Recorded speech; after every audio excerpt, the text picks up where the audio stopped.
Trump deserves the demonization to which most of the world's media is subjecting him.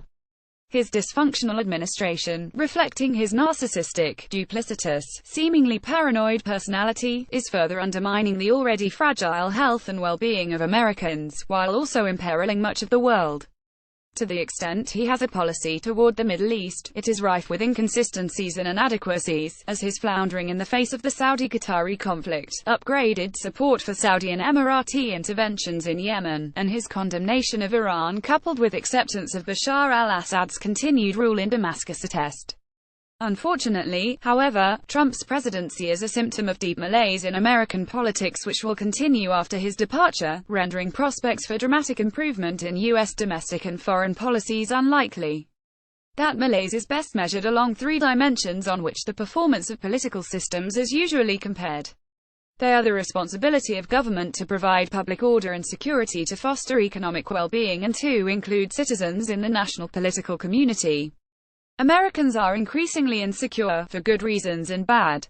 The appalling record of violence and death meted out by local police has terrorized Afro-Americans while also rendering whites residing in middle-class neighborhoods fearful of those legally responsible for providing law and order. The absence of effective gun control has resulted in about 100 Americans dying from gunshots every day, almost exactly the same as killed in traffic accidents.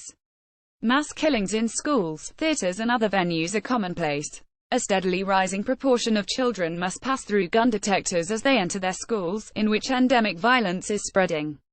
Gang warfare imperils communities from California to New York. There are very good reasons, in short, for Americans to feel threatened by their fellow citizens.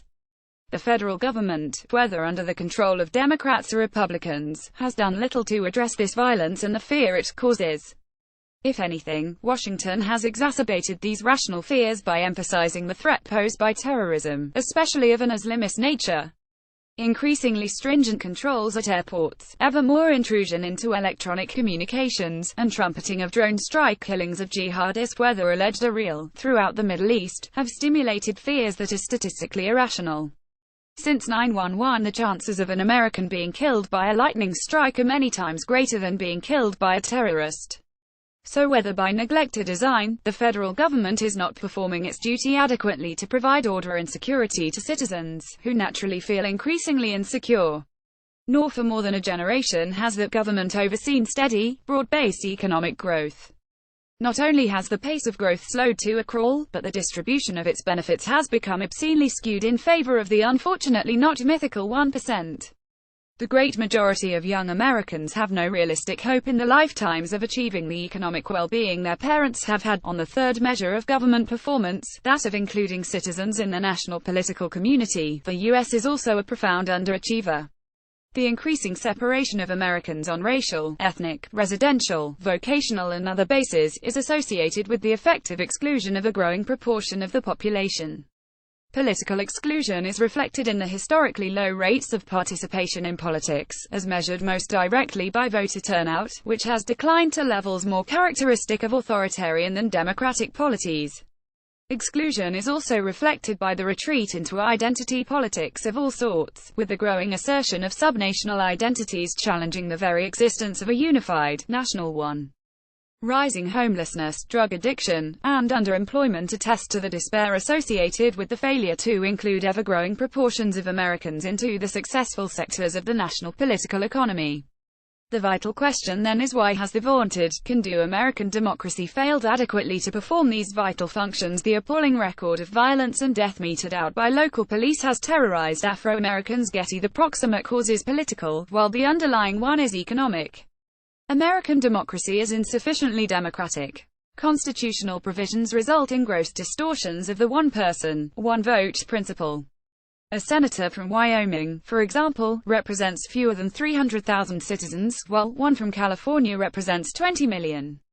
Representativeness and effectiveness of the legislative branch is further undermined by the absurdly short two-year election cycle of the House of Representatives. Congressmen typically devote more time to campaign fundraising than to legislating, overseeing the executive, or representing their constituents. The number of days in session of both the Senate and House have steadily fallen for a generation, as has the number of bills passed. The Electoral College, also enshrined in the Constitution, has repeatedly produced presidents, including most recently Trump, who lost the popular vote.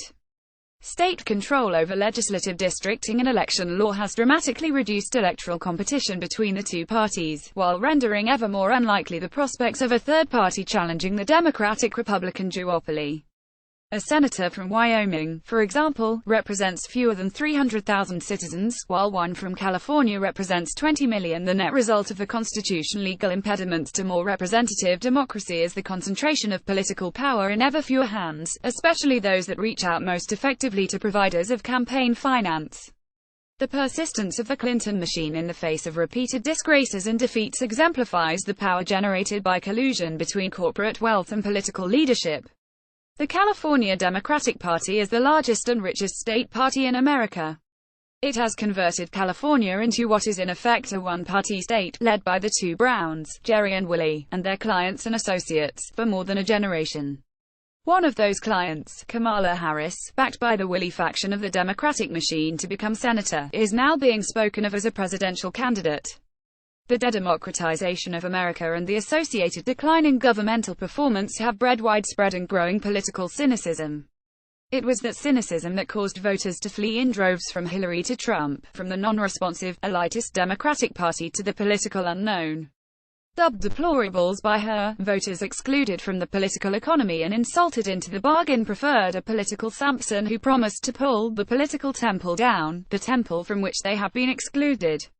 It was that cynicism that caused voters to flee in droves from Hillary to Trump, from the non-responsive, elitist Democratic Party to the political unknown. But this populist Samson could not really serve their interests, consumed as he is with his own megalomaniacal ones. For their objective interests to be served, that increasing proportion of Americans who have been social, politically and economically marginalized would need to build political institutions, not entrust their fates to a populist demagogue only interested in their votes, not their welfare. Unfortunately, the U.S. is historically the least hospitable of the major democracies to bottom-up political organization, as reflected by the almost complete absence of successful, enduring third parties in its political history since even before the Civil War.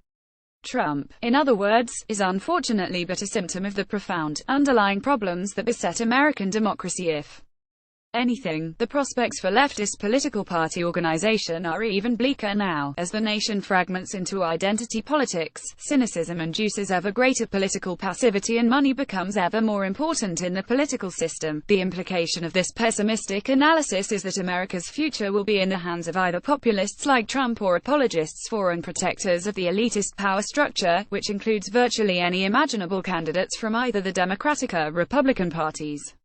Neither type of leadership will address the democracy deficit, improve the general performance of government on those three critical dimensions, nor substantially improve America's policies toward the Middle East. Populists like Trump are too self-centered, unpredictable, erratic and ill-informed to craft and implement effective policies for a region as conflict-ridden and complex as the Middle East. Representatives of the establishment can only arrive in power once they have accepted the fundamental tenets of U.S. policy toward the region, which are support for Israel, bolstering of reactionary regimes deemed to be supportive of American interests, and concentration on counterterrorism rather than on the democratization and economic development of the region.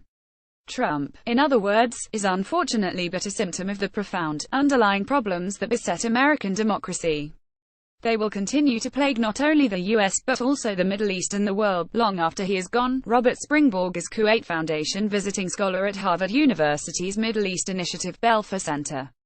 He is also visiting professor in the Department of War Studies, King's College, London, and non-resident research fellow of the Italian Institute of International Affairs. He has innumerable publications, including Mubarak's Egypt, Fragmentation of the Political Order, Family Power and Politics in Egypt, Legislative Politics in the Arab World, co-authored with Abdo Barklini and Gilad Danur, Oil and Democracy in Iraq, Development Models in Muslim Contexts, Chinese, Islamic and Neoliberal Alternatives, among others.